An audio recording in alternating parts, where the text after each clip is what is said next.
আমার ভাইয়েরা, আমরা এসেছি, আমাদেরকে আবার চলে যেতে হবে, ঠিক কিনা বলুন? তাই মহান আল্লাহ পাক রব্বুল আলামিন পবিত্র কোরআন মাজিদের মধ্যে বলেছেন, কুল্লু নাফসিন যায়িকাতুল মাউত। আল্লাহ রাব্বুল আলামিন বললেন, প্রত্যেক প্রাণীকে মৃত্যুর আস্বাদন করতে হবে। যারই জান আছে তাকে একদিন মরতে হবে, ঠিক কিনা বললো? মরতে হবে না ভাই? সকলকে একদিন যেতে হবে।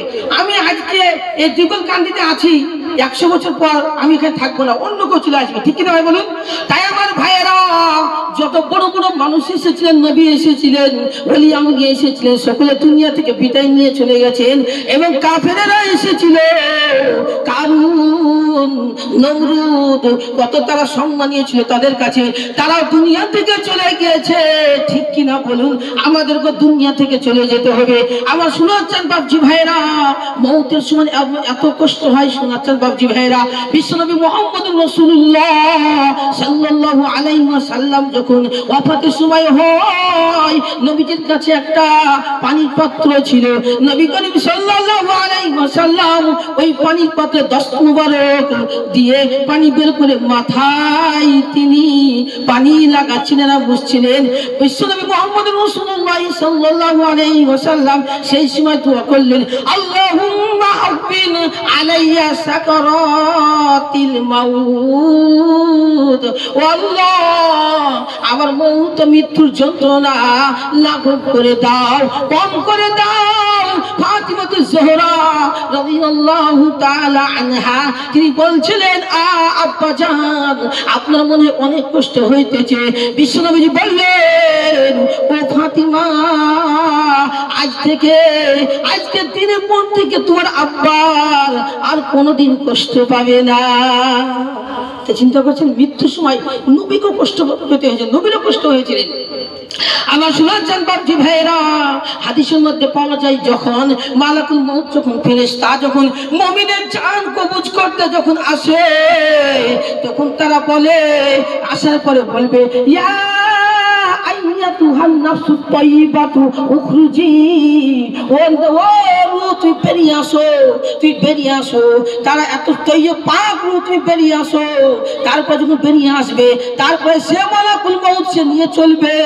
আর আল্লাহর অনেক ফেরেশতা জান্নাত থেকে কাফন নিয়ে আসার পরে সুগন্ধিত মিষ্টি লাগানো থাকবে ওই কাফনের মধ্যে, একবার তার জ্ঞান খুব মিষ্টি আম্বরের মতো। তারপরে যখন বলবে, ওই কাফনটাকে বিছিয়ে দিয়ে বলবে, এখানে দাও, রূহটা এখানে দাও। ওই মালাকুল মউত ভাববে, আমি রূহটা দেব না, আমার কাছেই রাখবো। কিন্তু নিয়ম অনুযায়ী সে দিয়ে দিবে ওই মালাকুল মউতের ওই কাফনের মধ্যে ওই রূহটাকে পেঁচিয়ে তারা স্বাগতম করে খুশিতে তারা আল্লাহর কাছে নিয়ে যাবে।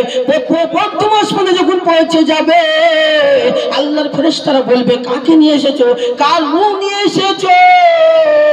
তখন তারা বলবে, মনে হচ্ছে এটা মুমিনের রূহ। যে তারা জিজ্ঞাসা করবে, কি করে বুঝতে পারলে এটা মুমিনের রূহ? তারা বুঝবে যে এর জ্ঞান এত সুগন্ধিত মিষ্টির মতো ছুটতেছে, এরকম জ্ঞান আমরা কোনোদিন আমরা পাইনি। তারা বুঝে নিয়েছে এটা হলো মুমিনের রূহ। তারা বলে, যাও। তারা রাস্তা দেখিয়ে দিবে, দ্বিতীয় আসমানে যাবে, তৃতীয় আসমানে যাবে, চতুর্থ আসমানে যাবে। তাদের নাম ধরে বলবে। আমার শোনাচ্ছেন বাপজি ভাইয়েরা, আমাদের সন্তানদের নাম আমরা ভালো রাখবো, আব্দুর রহমান, আব্দুল জব্বার রাখবো।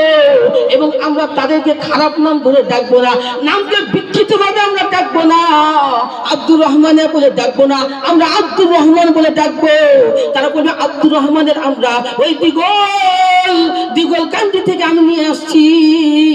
তারা বলবে, স্বাগতম, আগে চলে যাও। চতুর্থ, পঞ্চম, ষষ্ঠম, সপ্তম আসমানে যখন যাবে, আল্লাহ জানার পরে জিজ্ঞাসা করবে, ও আমার ফেরেশতারা, কি নিয়ে এসেছো তোমরা, কাকে নিয়ে এসেছো? তারা বলবে, আল্লাহ, আমরা অমুক আব্দুর রহমানকে আমরা নিয়ে এসেছি, তার জানকে আমরা নিয়ে এসেছি। আল্লাহ যারা সত্য বলবে, ঠিকই আছে, তার উক্তুব কিতাব, উক্তুব উক্তুব কিতাব আব্দি ফিল ইল্লিয়িন, আমার ওই বান্দার তার ইল্লিয়িনের খাতায় নথিভুক্ত করে তাকে ইল্লিয়িনে পাঠিয়ে দাও। আমার শুনেছেন বাচ্চি ভাইরা, তারপরে যখন তাকে কবরস্থানে দাফন করা হবে, আল্লাহর হাজার হাজার ফেরেশতা তার রূহটাকে নিয়ে তারা স্বাগতম স্বাগতম করে তারা কবরস্থানের মধ্যে নিয়ে আসবে। তারপরে দুজন ফেরেশতা আসবে, একজন নাম হচ্ছে নাকির আর একজন নাম হচ্ছে মুনকার। এই দুজন ফেরেশতা এসে তাদেরকে কবরে বসানো হবে। কবরে বসানোর পর তাকে প্রশ্ন করা হবে, মান রব্বুকা, তোমার রব কে ছিল বলো। সে উচ্চ সুরে আওয়াজ দিয়ে বলবে রব্বি আল্লাহ, আমার রব হলো আল্লাহ। তারপরে বলবেন মা দিনুকা, তোমার ধর্ম কি ছিল। সে বলবে দিনী আল ইসলাম, আমার দিন ধর্ম হলো ইসলাম। তারপরে বলা হবে মান নবিয়ুকা, অথবা মা হাযার রাজুলুল্লাযী বুইসা ফীকুম। তারপরে বলা হবে এই তোমাদের কাছে যে একজন রাসূলকে পাঠানো হয়েছিল তোমাদের মাঝে ইনি কে। তিনি বলবেন নবী মুহাম্মদুর সাল্লাল্লাহু আলাইহি ওয়াসাল্লাম। যখন এই উত্তর যখন দিয়ে দিবে, তারপর তাদেরকে জিজ্ঞাসা করা হবে তোমরা এই উত্তরটা কোথায় পেলে। তারা বলবে করাতু কিতাবাল্লাহ, আমরা কোরআনের মধ্যে পেয়েছি, আমরা কোরআনের ব্যাখ্যাতে পেয়েছি, তাফসীরে পেয়েছি, আলিম উলামাদের কাছে আমরা পেয়েছি। আমার শোনাচ্ছেন বাবজি ভাইরা। তারপর আল্লাহ তাআলা রব্বুল আলামিন বলবেন আন সাদাকা আব্দি, আমার বান্দা সত্য বলেছে, আমার বান্দাকে তুই সত্য বলেছে, জান্নাতের জামা পরিয়ে দাও এবং জান্নাতের বিছানা বিছিয়ে দাও। আমার শোনাচ্ছেন বাবজি ভাইরা, তাহলে চিন্তা ভাবনা করুন। আমার শোনাচ্ছেন বাবজি ভাইরা, আমাদেরকে মৃত্যু আসবে, মৃত্যু অবশ্যই আমাদের কাছে আসবে। আল্লাহ তাআলা রব্বুল আলামিন পবিত্র কোরআন মাজিদের মধ্যে বলেছেন লিকুল্লি উম্মাতিন আজাল ফা ইযা জাআ আজালুহুম লা ইস্তাখিরুনা সাআতাও ওয়া লা ইস্তাকদিমুন। কোরআন শরীফের ৫ নম্বর আয়াত, সূরা সূরা আল আরাফ পৃষ্ঠা নম্বর ১৩ আয়াত নম্বর ৩৪, বাদিকের পৃষ্ঠার মধ্যখান থেকে আল্লাহ তাআলা বললেন লিকুল্লি উম্মাতিন আজাল, প্রত্যেক সম্প্রদায়ের জন্য একটি মেয়াদ রয়েছে। যখন সে মেয়াদ চলে আসবে তারা তখন এক মুহূর্ত এগিয়ে যেতে পারবে না, তারা পিছিয়ে আসতে পারবে না।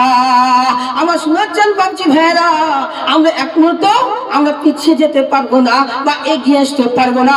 আমাদের ঠিক টাইমে আমাদের মৃত্যু চলে আসবে। এর জন্য ভাইরা আমরা মৃত্যুর আগে আগে আমরা আল্লাহর কাছে কিছু আমরা ইবাদত আমরা করে নিই, ঠিক কিনা বলেন। আমার শোনাচ্ছেন বাবজি ভাইরা, মৃত্যুর পরে আমরা আল্লাহর কাছে চলে যাব। কাছে কোথায়? আল্লাহর কাছে আমরা চলে যাব। আল্লাহ পাক রব্বুল আলামিন আমাদেরকে বলবে, আমরা আল্লাহকে বলবো রব্বানা আবসারনা ওয়া সামি'না ফারজি'না না'মাল সালিহান ইন্না মুকিনুন। আল্লাহ তাআলা রব্বুল আলামিন তারা বলবে ওই অপরাধীরা আল্লাহর সামনে